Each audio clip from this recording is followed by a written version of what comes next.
Luluto tayo ng shrimp na mayroong tomato sauce at saka ketchup. So, nag-isa ko na ang bawang sibuyas sa achoy oil.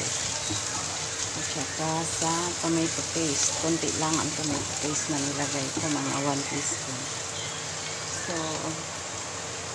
ilagay na natin ang shrimp.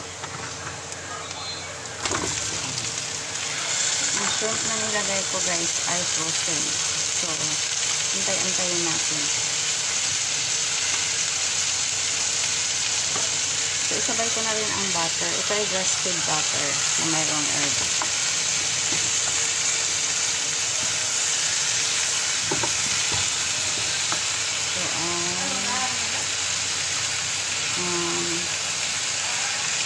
So, I forget the name. Pero, ang butter na yan, nag-iisa lang yan sa market.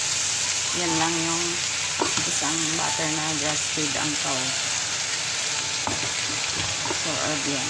May garlic at saka herb.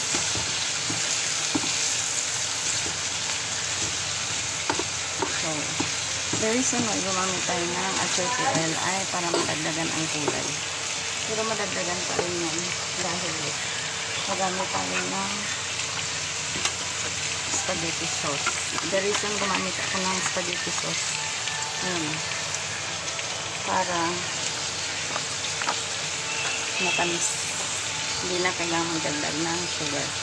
So, kung gagamit kayo ng tomato sauce, dagdag kayo ng sugar. So, gamit pa tayo ng konting black pepper. Kunti lang.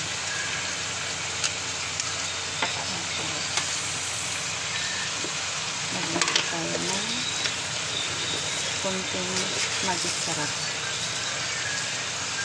Magic sarap. Tapos, meron pa yan konting calamansi juice. At saka, liquid seasoning ng North. Liquid seasoning. Tapos, konting UXC ketchup. So, UXC ketchup, pampadagdag pula. So, yan lang ang ingredient guys. Halo-haloin nyo hanggang sa maluto ang shrimp. So, do not overcook the shrimps.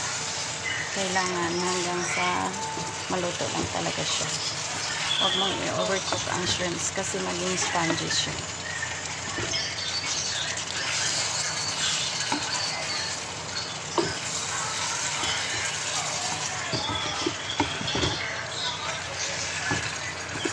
So, hanggang dito lang yung video natin guys. Thank you so much for watching.